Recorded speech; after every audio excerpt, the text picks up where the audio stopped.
And I want to thank Rosie. Rosie she has so much passion and energy for doing these type of programs.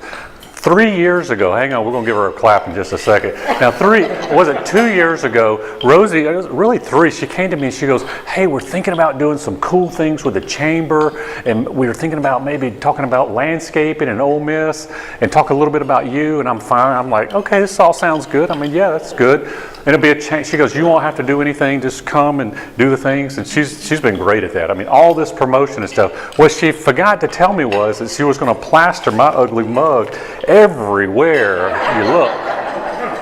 And I mean, my wife's like sick of looking at this picture. So I'm just letting you know, Rosie, thank you so much. Let's give her a big hand for all her work. Good job. Now, I promise that I will not teach past the end of this PowerPoint, okay? So that means absolutely nothing, okay? So we're going to try to whip through this and get you a good presentation here. But what I'm going to talk about today is one of the biggest challenges that we find in any workforce. Now, I realize some of you may be retired and you're not dealing with millennials as much as some of us are in the workforce. I realize that some of you are teachers, professors, and you don't necessarily have to direct a crew to do things or inspire people. But when you put two passions together that I have a passion for gardening and plants and so forth, and that's my major, my horticulture major. And you put leadership development and growing people and valuing people. I mean, it's a great combination for me. And out of that came the book, Growing Weeders into Leaders. I'm going to give everybody a copy tonight. But my passion was, when I came here and Robert Kayat invited me to come, my wife and I, in 2000, he said, we're looking for a 5-star campus. Now, I was in the hotel resort business, and 5-star meant something to me. I mean, 5-star is the Rolls Royce of service. It's the best. It's looking, and that's where I came from, was a 5-star resort in Miami. And so he was speaking my language. But what he forgot to tell me is that he didn't have the budget of a Rolls Royce, okay? It's kind of like my boss Larry Sparks says sometimes. He goes, we got champagne taste and a beer budget, right? So it's been fun. What I've had to learn is I've had to learn a lot of things, and I want to share a little bit of that with you today. It may not be a direct message for you, but it may be something that you know somebody who would benefit from something that we're going to talk about today. So let's see if we get this. Here we go here. Toggle. Hey, Jordan, you want to come? Jordan, if you can hear me, need you to report to the office, Jordan. Here comes Jordan. Jordan, I messed up, buddy. I messed it up. I forgot to toggle first. There we go. Jordan's going to get us set up. How many of you are retired right now? Like, you don't have to go to the grind. Yeah! Give yourselves a hand. Good job. That was weak. That was bad. All right. How many of you are still going to work every day? Yeah. Okay. I'm kind of half and half here. Okay. How many of you love what you do every day, no matter if you're retired or work? Yeah, me too. I'm glad I get to do that. Well, good. Well, look, Ole Miss campus, y'all toured it today. I'm fortunate I get to go around and talk about Ole Miss a lot and talk about growing weeders to leaders, so it's a lot of fun for me. But a lot of people don't know where the Holy Land of Mississippi is, so sometimes I have to be able to show them that and talk about we do about 30,000 tulips every year. We do about 10,000 or so daffodils each year, and our change-outs get you that nice color, that wow. And I've pretty much leave this up to the staff now. They develop the color schemes, and I'll let them do it. We also have the golf course as well. We have a gentleman named Brandon Thornberry who won the NCAA championship last year. So he's playing again this week. And so hopefully he'll bring home another NCAA championship. So if you go to the golf course, David Jumper and his team are doing that. That's under our area. And we also have the airport. We got that about 5 years I was here, got the airport. I did learn something about airports. So pilots do not like trees planted next to runways. They do not like that. Here's my family. Hey, I'm wondering, Jordan, if you're still here, I wonder if we could kill, I don't know, lights up here. I don't know if we could kind of kill the lights. I hate to start flipping. I might mess Derek up. But real quick, here's my wife. She's a beautiful wife. Yeah, that's fine. Derek, is that messing you up? Are you good? And of course, me, and then my older son, Sam, he's at Auburn. And, so, yeah, it gets worse, okay? Nathan's at Auburn, okay? And then Josh, okay, it gets worse. No, I'm just kidding. It is actually it's okay. He's at Mississippi State. Now, Donna likes that, yeah. Nellie probably likes that, yeah. No, you don't care? Okay, all right. Don't bring, she says, don't drag me into this. There we go, all right. And then Mark is my youngest son. Come on, Mark. Mark is a golfer. Now, Mark has just won, Mark and the Oxford team, they've just won their second state championship for Oxford High School. And they're the only, yeah, give it up for Mark. And so they moved up to 6A, which is the biggest, for the state, and they won the golf. They were comparing scores from 10, Drew Tyler was telling me in 98 he coached the golf team, and they were comparing the golf scores from 98 when they won to when they won it here. And this team shot 85 strokes less than they did in 98 to win it. But anyway, they're a good group of kids. I'm pointing at them. That's my family. That's not them. It's Mark. So Mark, I'm sitting there. Mark, you got an opportunity to get it. Wow, it's getting real dark in here. Not that dark. I don't think we need it that dark. Derek won't be able to see me. Yeah, that's too dark. Yeah, let's get a little more light. Keep going. I want to be able to see their faces. Okay. So I said, Mark, where are you going? You're going to go. You're going to go to Ole Miss because I get half tuition, right? And Mark, he's just like, if we're in front of his brothers, and he goes, no, Dad. And I go, Mark, where are you going? He goes, I'm going to go wherever I get a golf scholarship. So I looked at his brothers and I said, that's my new favorite son. Right? And so, I don't know, anybody want to admit that you shot bottle rockets at anybody?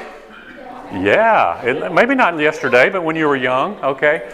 My parents, believe it or not, let me have an arsenal about this size when I was a teenager near Atlanta, Georgia. One hot summer day, I took that arsenal out of my closet, sat it down on the floor, and I just sat down, and I'm messing around with my arsenal, and I came across some blank fuses, and I lit a fuse. Because there's nothing wrong with lighting a blank fuse. It's not going to hit anything. However, I realized really quick it was going to burn my finger. I did what you would do. I dropped it. Unfortunately for my mom, I dropped it right over the bottle rockets. Now, if you've never done that, let me just tell you, this is what happens. They all light, and they all go off, and they make a really loud noise, and it scares your mom to death, okay? And somebody one time said, oh, that had to be beautiful, right? It had to be gorgeous. Like, no. It was like this. My mom couldn't find me for like 2 days. So my dad's not at home. So I go, and you got to tell Dad, right, when he gets home. That's the worst part. Because if you had a good dad like I did, he didn't say a whole lot, when it came to this stuff. He's just letting me talk. And I'm talking, and I don't know if your dad ever did this, but my dad, he'd listen. He'd go, I guess your dad did too. And so I got through, he said, he started asking me some questions because in my defense, it wasn't my fault. I mean, I lit a blank fuse. There's no way this could be my fault. And so I'm defending my actions. And my dad just asked me a couple of questions. Things like, first of all, who lit it? Well, I did. Second of all, who got all the fireworks out and who dropped the fuse? Well, I did. Well, whose fault was it? Well, it's not mine, Dad, And this was my first part of learning that I had to take responsibility for my actions. Well, I didn't even have awareness that it was my fault. And that's what we find today, that when we're working with teams, they're always saying, if you would just get rid of that person, everything will be okay if you just got rid of this person right here. The problem is when this person leaves, this person becomes the problem, right? And it's just like, really what we got to do is we got to realize we've got a role in this. We have to own part of this as well. And so that helped me learn that. And going through in life and going through and budgeting and so forth, you know, Chancellor Kaya, they just sort of forgot to tell me that we didn't have any money in the budget. And so we're up here, we're doing our thing, and we found out, by the way, we participated in a study across the Southeastern Conference on landscaping budgets. Now, this was a few years back. We were the lowest funded landscaping budget across all of the SEC. The lowest per acre, lower than anybody. Yet we've won 5 national championships. So just say it, okay? It's not all about the money. It's how you use the money and how you do the things. So all this is a challenge. This is a challenge for every one of you. And you've got to figure out how to do more with less. And the only way I knew to do that was I knew that I needed to be successful. I knew that I needed to help get Robert Kayat's dream into reality. That he had such a impact on me to come up here to be a part of something bigger. And I said, you know, how do we make that guy successful? One of those worker guys. And you know, I don't know if you've ever been around these kind of folks. You know, they kind of look at their watch and they go, I've only got 30 more years and I can retire. You know? I know, Ed, I know that never happened to you on campus. I know you never run into those people. But I asked y'all a while ago, how many of you love what you did? And most of you raised your hand. See, I'm one of those fools that loves what he does. And I don't feel like I'm working.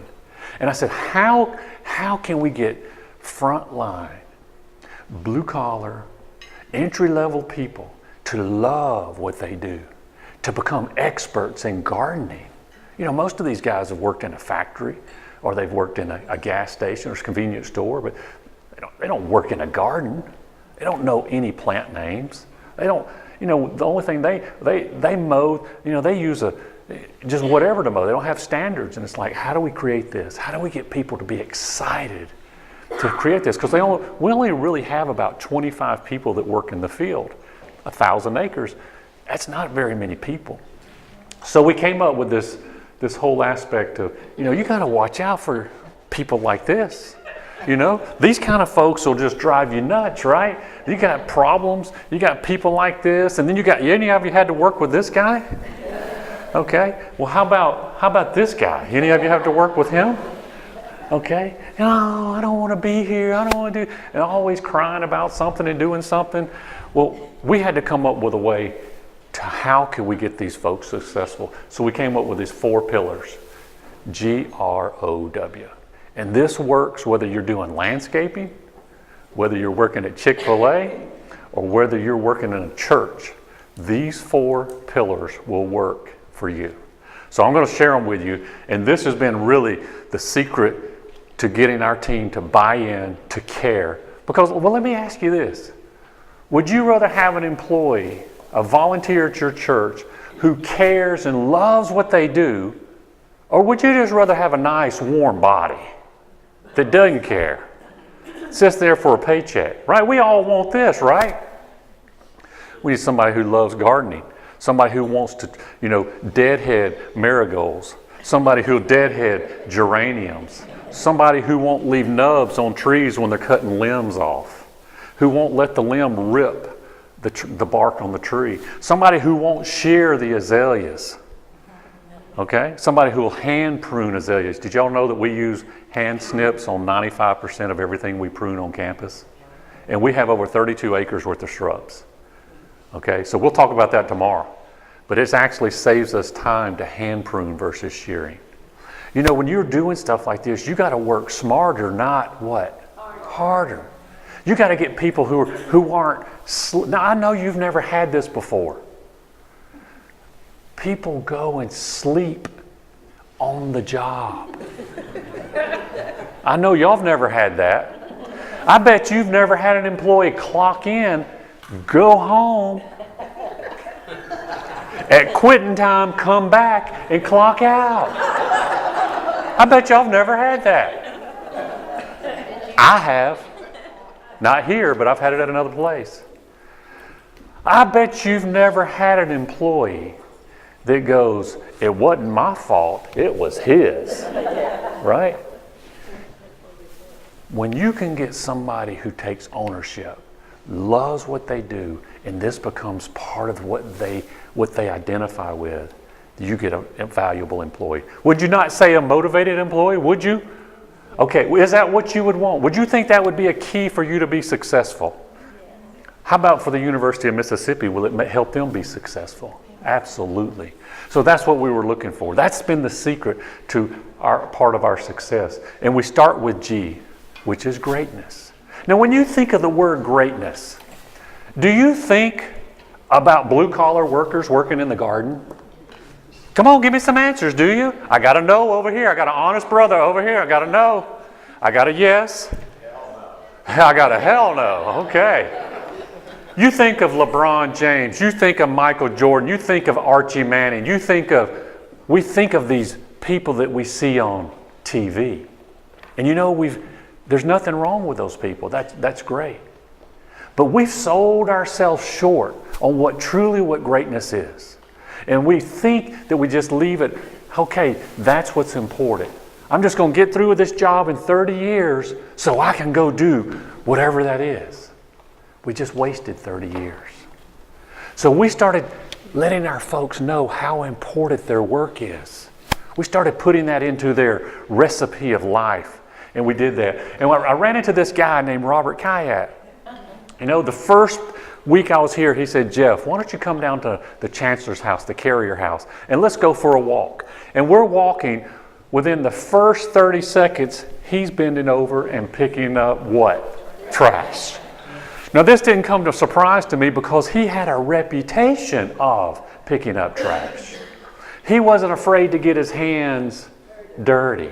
It's kind of fill in the blank as we talk, okay? So feel free to participate. I'm trying to keep you awake, okay? Work with me, okay? So he wasn't afraid to get his hands dirty. I talked to one of my guys just the other day. Dr. Kayak came and talked to us, and we were talking about that. And he says, you know what? It's amazing how he knows our names. He's a frontline guy, Dr. Kayak. I'm going to tell you, Dr. Kayak probably didn't know their names, but he makes you feel like he knows your name. He engages. Yeah, he may. But he engages. He shakes your hand. He looks you in the eye. How you doing? How you feeling? He makes you feel the greatness, that you're important to what you do. You know how much that cost? It costs nothing. I like that because that's in my budget. I got a lot of that. But you know who has to change? The kid who shot all those fireworks in his room. I got to own it.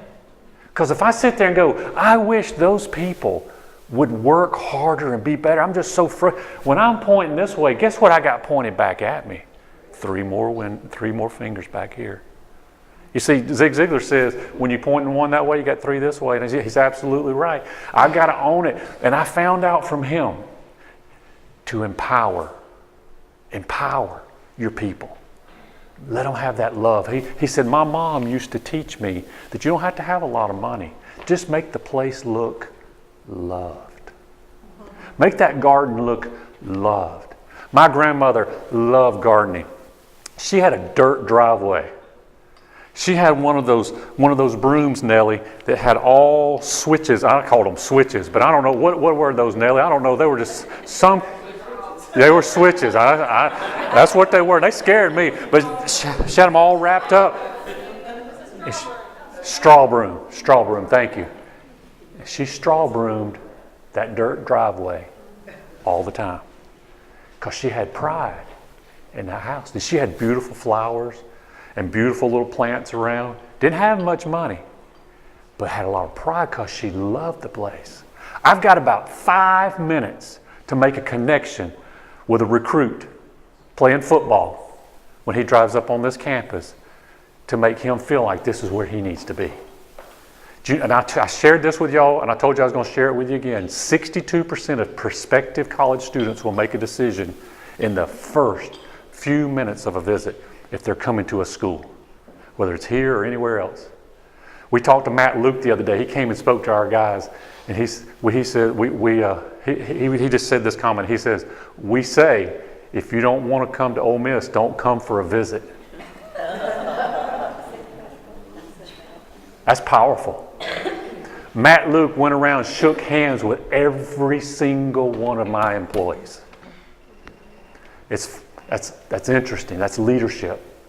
I asked one of my guys today, we're going somewhere, we're running a little errand together, and I said, we did this big celebration Wednesday for the guys for winning their fifth national championship. And so we had Vitter there, and Luke and Kayat and Larry Sparks. We had them all there, and they're speaking and stuff. And I asked them, I said, what was the best part? He goes, man, I don't know, it was all good. He says, but I thought it was kind of cool that Matt Luke went around and shook all of our hands. Never underestimate the value of shaking hands with somebody. Look at them in the eye. You got young boys, young men, young ladies. Teach them that. Teach them how to shake hands. Make that eye contact. My dad just passed away a couple months ago, but my boys always talked about Granddaddy's leadership school. In Granddaddy's leadership school, he taught them how to handshake, and he taught them how to speak up, and they would do Robert's Rules of Orders at Granddaddy's house. People don't know how to do that. Those little things, teaching them that value. One day, Robert Kayat's pulling weeds. Look at his left hand, he's pulling weeds. This is the guy that raised over $500 million for the University of Mississippi. He's playing the guitar up there with Marty Stewart. They call him the Renaissance man. And he's pulling weeds. I said, Dr. Kayat, what are you doing? He said, I'm weeding by example.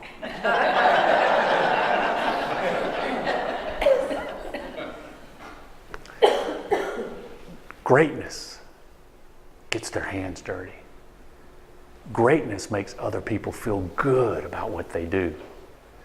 Greatness takes people with you. They don't serve you, you serve them. Dr. Robert Kayat always served us. He always asking us how we're doing. Greatness. That's one of the recipes for success. You ready for the next one? Okay, I already told you this. I already gave you that stat, 62% of prospective students. You already know that. Here's some of the people we're recruiting. These are Ole Miss alumni. Who knows? We may be recruiting the next Patrick Willis. We may be recruiting Bill Parson, who was the head of NASA from Ole Miss. How about this guy? Maybe you read one of his books. Maybe we helped him in a small way. Create gazillions of dollars, right? Or what about Dr. Hannah Gay, who came within a whisper of curing HIV a few years ago in Time Magazine's Most 100 Influential People? Maybe we help in a small way recruit that. That man or woman, that blue-collar worker, help create that connection. You see, because we're giving them a deeper purpose. Their job is important. It's part of that greatness. We call that, and this is our vision, by the way. This is our vision statement for our department. We're cultivating greatness. Now, you understand that as in what I just told you, and we're helping recruiting, but we have a whole nother hidden meaning about that I'm going to share with you on the fourth step of wisdom.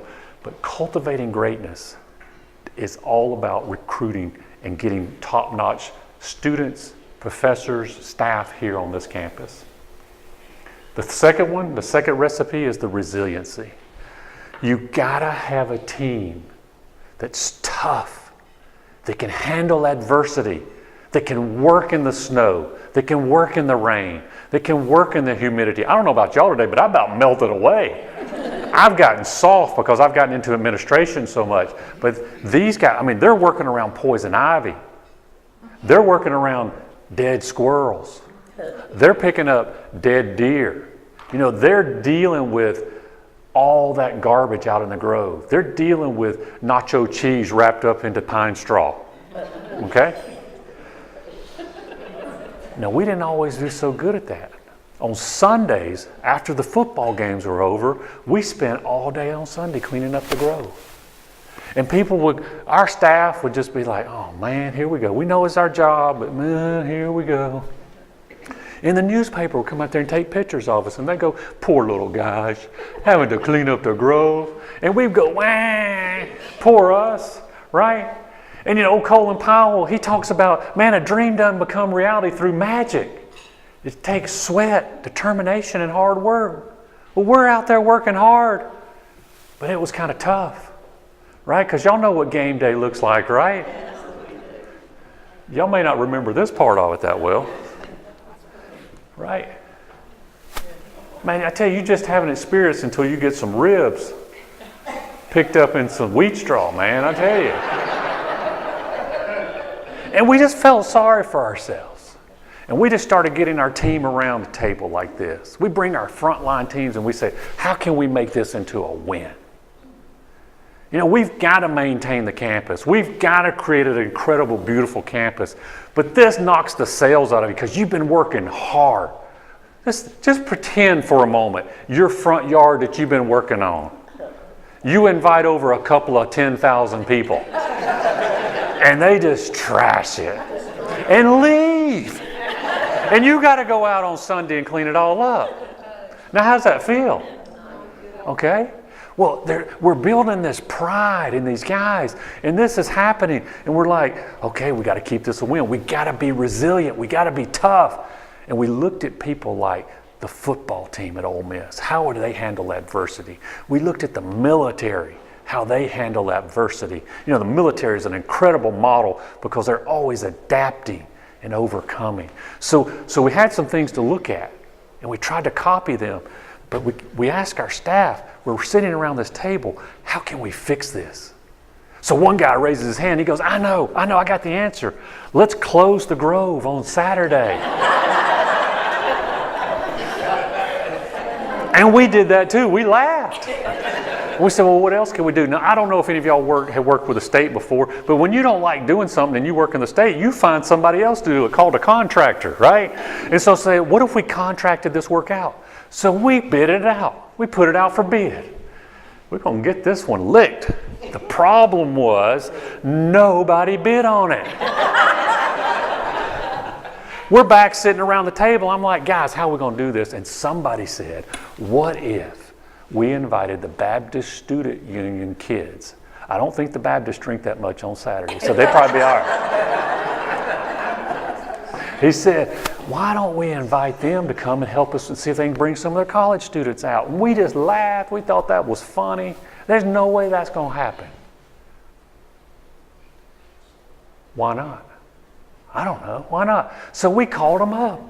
They showed up with 80 college kids at midnight. Because we said, how can we create the wow factor? How can we turn this lemon into lemonade? And so they came, and guess what? They cleaned it up in about an hour, hour and a half. And we only had to bring in about 6, 7 of our people, full-timers. They did it cheaper, faster, and we got so much better morale. And then we've been getting great PR. I knew we hit a home run when we played the University of Georgia, and we've been doing this for a couple of years now. Baptists coming in, the ROTC. We use nonprofit groups who are trying to raise money because we can pay them as a fundraiser. And by the way, if you're a fundraising person, you need to raise money, you need to talk to me. Okay? We use those folks, and I'm telling this to the Time magazine folks and everything. And now that Time magazine runs this big old article about the Grove and football and all this other stuff. And we're at the very end, this little part, the most important part though. So I make a copy of that. And that's hanging up in our office now, and we're the break room where the guys can see it. And the rest of the articles, all this big articles, okay, but the little 2 paragraphs at the bottom talk about landscaping, cleaning up the trash. Boom, New York Times. Going back to the greatness. What you do is important. Well, I knew we'd hit a home run when we played the University of Georgia. Sunday morning, we'd already cleaned up that night, but I got our Sunday crew in there. They're cleaning up the rest of the campus, picking up trash can barrels, empty barrels. And a University of Georgia fan is sitting in his car in front of Coulter Hall, right where we were today, with those bridges, or where the engineering school has the bridges. And I'm in my truck and I'm behind that Georgia guy, and I'm just watching him go. He looks like a little chihuahua on my guy. He's just talking to my guy. He's going, nah, nah, nah, nah, nah, nah. And he's pointing over here. He's pointing over there. I'm like, holy cow. Somebody must have stole his tent, something bad. So he leaves, and I drive up next to my guy, and I go, man, everything okay? I said, did somebody steal his tent? He goes, oh, no, sir. He's fine. He says, he's University of Georgia. He goes, typically, he said he goes to a Georgia game in Athens, and they don't get their campus cleaned up until Monday, Tuesday, Wednesday, sometimes Thursday. He said last night he was here 11 o'clock, and this place was a mess. He said he came in this morning, this place is clean, and that man wanted to know where all the garbage was. That's a wow. That resiliency to stick with it as a team, to figure out the answers together. Dr. Kayat always wanted us to have that ownership, to feel a part of it. And that's part of taking that to the 5 national championships that we've won. That's a pretty cool thing. So here at this time in the program, I typically will offer, I'm so blessed that I get to do things with clients and work with people outside the university. A couple of years ago, I told my boss, I said, look, I love the gardening part of it, but I love growing people. I said, if you'll let me keep growing and working with other companies and things, I said, I won't go find a job somewhere else. And they said, hey, that sounds like a great idea. No, I didn't really say that, but I was like, couldn't I do that? They're like, sure, you wear your Ole Miss shirt, that'd be great. It'd be great advertising. So now I give away things like I do my free leadership course. So if you want my free leadership course, I don't have it. It's electronic, so we don't have any paper on it. But you can text me that and text 44222, type in the word leaders, and it'll send it to you for free. That's my gift to you. Now, we talked about greatness. We talked about resiliency. Opportunity. This was something I never really thought about until I got here to Ole Miss, and I was influenced by this culture of growth. Robert Kayat talked about we want to create this culture. He goes, Ole Miss used to be the university back in the day. He says we kind of lost that. And he helped turn that back to all those cool things that we're doing now, all those neat things, but to find opportunities to help our team. How we grow other people. And so as we're doing that and developing, this quote came up. Abraham Lincoln, I'll prepare and someday my chance will come. And so we're preparing our staff and we're teaching our staff and we're doing okay, but we're not as consistent. And I'm like, man, we've got to come up with something. And we came up with this little course, this program, if you would, a system on how to train people, how to develop really good leaders. We call it Landscape University. And we developed it in-house. We kind of grew it in-house. And now we do a conference every year, and we only allow 10 spots, first Wednesday of every April, Wednesday and Thursday.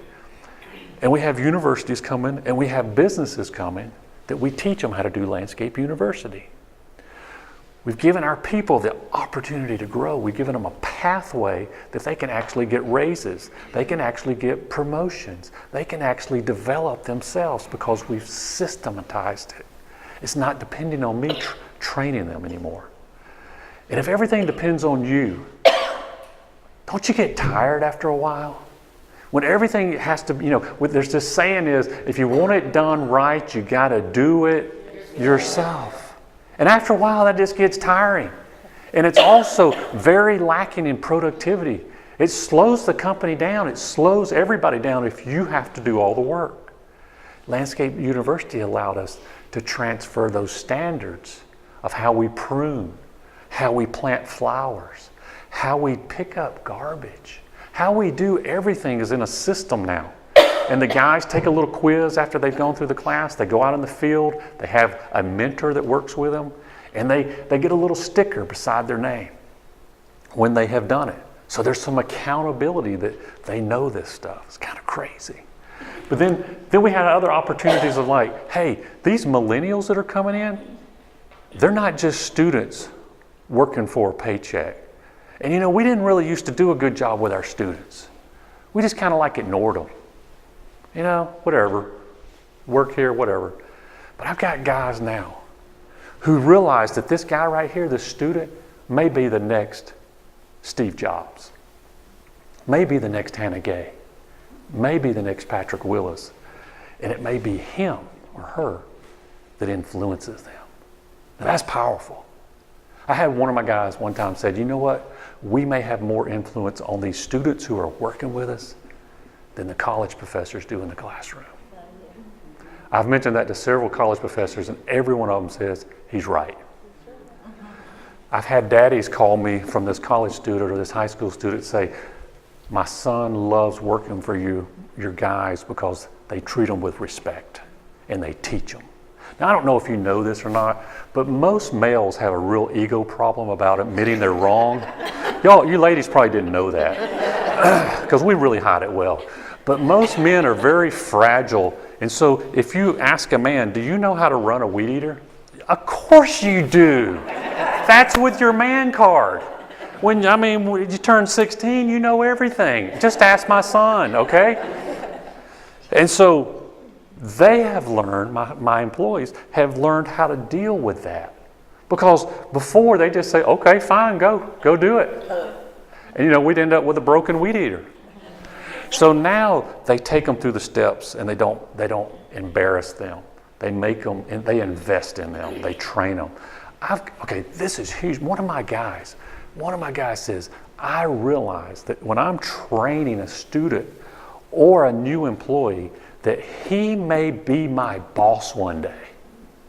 Now that's a win, because the male ego sometimes says, I'm not going to train you because I don't want you to get ahead of me. And he is working hard to develop new leaders. That's a win. That mentoring program works. I'm very proud of our team on that. And then we do this thing with leadership development, and we're going to talk about that in just a second. Abraham Lincoln says, if I had 8 hours to chop down a tree, I'd spend 6 hours sharpening my axe. Okay? Well, I just use a chainsaw today, right? But and it's funny, when I'm speaking to a younger crowd, I make sure they know what an axe is, okay? Because not all of them do, and they don't want to admit it. But, why would he spend that time? Well, it's preparation. It's preparation. So I got a question for you.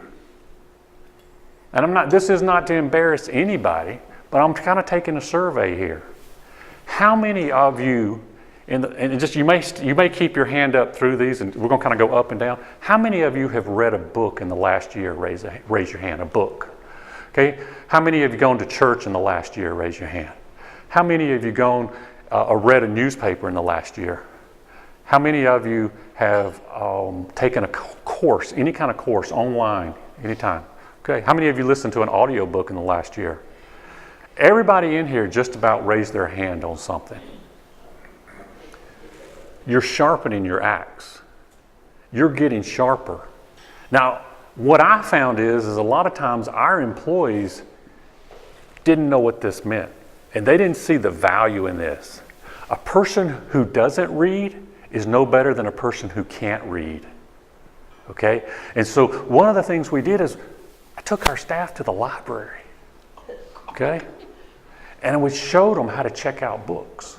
Showed them how to check out audio books. One of these guys that was here that I had a lot of problems, one of these guys that was doing this, he goes, I saw him one day and he was doing some leadership stuff. He was part of the interview process when we were interviewing people, and I said, are you still reading, are you still listening to audiobooks? He goes, oh yeah. He goes, I love audiobooks. I said, what are you listening to now? He goes, oh, I'm listening to a great book, Pat Riley, on championship leadership. What did you like about it? He's telling me that's a win. He's seeing the value of sharpening the axe, right? So everybody around this table, everybody in our chairs is a leader, whether you have a title or not. You lead one person every single day. Who is it? Yourself. You lead yourself. And so we had to empower our team to think like leaders. So we call this last step walking in wisdom. Walking in wisdom. Changing the mindset of our staff. Changing the mindset of our staff. I don't know if you've ever, y'all probably never worked in a culture that felt very toxic and negative and people didn't like being there. But let me tell you what it's like, right? It's not fun. And so we wanted to see if we could shift the culture from drama to where people were excited to be in there and wanted to be there. So we were having a lot of problems with drama. Rosie, I know you probably don't believe this, but we're having drama. And the people who are really good at drama, what they can do is come over here and just kind of say something, ask a couple of loaded questions, and then just kind of walk away. And you can kind of hear it tick, tick, tick, tick, tick. And about an hour or two later, it goes kaboom. And this guy's long gone. And it's like, it's all crazy. And my supervisors were coming into my office and going, oh, they're at it again. And I realized we had to work on the culture. How could we change the culture? Well, the whole thing about, well, just get tough on those people. Well, we did. We got tough with them. But I said, I gotta see if I can change it in here, what they believe. Can I change it here to change it here? Because you see, I already had their hands. They were working and doing the task. But I didn't really have their mind, and I didn't really have their belief system. Could I get them to drink the Kool-Aid, so to speak, of being the best of the best? Could we be the best landscaping in the country? Could we do that with just a bunch of average people who used to work in factories and used to work at convenience stores and never did landscaping and don't even know a plant name? Could we win a national championship? And so we started doing this crazy thing, and we brought in some books. I went to Amazon and bought some used books. Well, the university actually bought them. I didn't buy them. And we gave everybody a book and said, this is your book. Put your name on it. It's yours. You can read it if you want to, but you don't have to. And we'd sit around a table. We still do this 6 years later. We sit around the table and we talk once a month for 1 hour. That's crazy, isn't it? Sharpening the axe. And the axe doesn't have to be physical. The axe can be mental. Sharpening each other, getting to know each other, building the team stronger. Because rarely do we ever talk about qualities that are important to you. If I were to ask this room, what are some of your most important qualities? Some of you might say trust. Some of you might say it's very important that we're dependable. This gave us a way to say it. This particular book talked a lot about different words like that, so we used it to talk about it. Well, you remember that Drominator I told you about? After about 9 months, he kind of lost his influence. Because when you grow grass and you don't want weeds, you don't focus on growing weeds, you focus on growing really good grass. You fertilize it, you water it, you give it plenty of sun. And you know what happens to the weeds after a while? They get choked out because the grass gets healthy. Same thing with our culture. He came to me and he goes, hey, I'm just letting you know I found another job. I'm going to go work somewhere else. Well, man, that's good for you. I'm doing cartwheels inside, but I was like, hey, good for you. I had another Drominator that still works for us that's one of my best mentors today because he's, as one of my supervisors says, he's come over to the light. He has, because we keep working on the culture. We keep working on changing. Old Zig Ziglar says you can get everything in life you want if you just help enough other people get what they want. People want to feel respected. They want to feel that greatness. They want to be a part of a team that's accomplishing great things, that resiliency. They want an opportunity to advance. You see, we bring in TEDx talks to landscapers. I've got guys coming into my crew to me and giving me links to say, hey, this will be something good for us to watch. You got to work on changing the mind. You got to lift them up. Now, country music songs just don't tend to do that. And that's what some of them are listening to. Most rap music doesn't tend to take you in that direction. I haven't heard a rap music song yet that talks about how great it is to work. Okay? Or I love my job. They're not going to do this. Somebody says, I ain't got time to do that stuff. I don't either, but I don't have time not to do it now. Because this 10X'd us. We are so much faster, so much more bought in. so much more passionate about Ole Miss landscaping because of changing our culture, taking them to field trips, taking them to other college campuses, showing them the good, showing them the bad, and learning, valuing them. And there's the library. That's our local library here. Those are all audio books that we went to. And inviting paid speakers in to talk to our team. Oh my gosh, are you kidding me? You spent money to have people come talk to landscapers? Yeah, it's crazy. Terry Johnson used to live here in Oxford, Green Beret, challenged me in one of the talks that I never forgot. But it was Green Beret, just tough guy. He's quoting his Green Beret creed to us by heart. And he goes, the way he challenged me, he goes, what you guys are doing incredible stuff with this landscape university, this mentoring. He says, you guys are awesome. He goes, you remind me of the Green Berets. He says, but one thing you don't have. He says, you don't have a landscape creed. I go, yes, sir, you're right, we don't. I don't even know what a landscape creed is. He goes, you need a landscape creed. I said, yes, sir, okay. And you know, that stuck with me for years, and I never did anything with it, but I never forgot it. And one day it was pouring down rain or something, snow on the ground, and we weren't out doing, we were getting ready to send the guys home. I said, tell you what, let's bring in a whiteboard and let's talk about what does it mean to be in landscape services. So I asked the guys one question. What do you want to be known for? What do you want to be known for? And they started yelling out things. They started yelling out, They started yelling out, we want to be known for we lead by example. They said we want to be known for adapting and overcoming, never stop training and growing, dedicate ourselves to professional integrity. We serve with respect and pride. We cultivate greatness. We achieve quality results with an eye for detail. We promote and provide a beautiful environment. We excel through high standards and excellence within. I am a landscape rebel.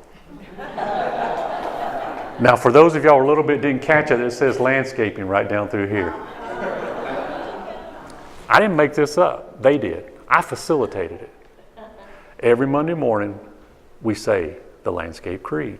Oh, Jeff, that's just corny. That's just corny. Hey, really? We learned it by watching the military. One of the best equipped organizations. We learned this kind of stuff by watching the Ole Miss football team. People want to know what they do is important. They want to know that they're a team, a part of something bigger and tough, like resiliency.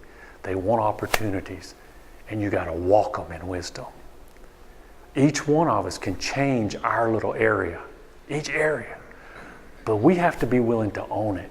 Just like that kid had to own those fireworks that he shot in his room. We got to own it. It's got to be ours and be willing to do it. So I hope that you'll take the next step. And here's your next step. If you're the hero in your story, is that next step is who's that one person that you could mentor? Who's that one person that you could help? Maybe it's a grandchild. Maybe it's a nephew or a niece. Maybe it's somebody in your neighborhood. Maybe it's a single mom with children. But there's somebody that you could walk them through and let them know that they're important. They're important. And that you can be there to help mentor them. Or we can just be the failure and just keep complaining about the way our country's going and these millennials and nobody, all these kids on their iPhones, right? But I know this group right here, if you came to this, you got what it takes to be the hero in somebody's life. So that's my challenge for you, is to build that greatness, grow somebody else in your next days to come. All right? Thank you all for coming. Thank you for being here. I appreciate you.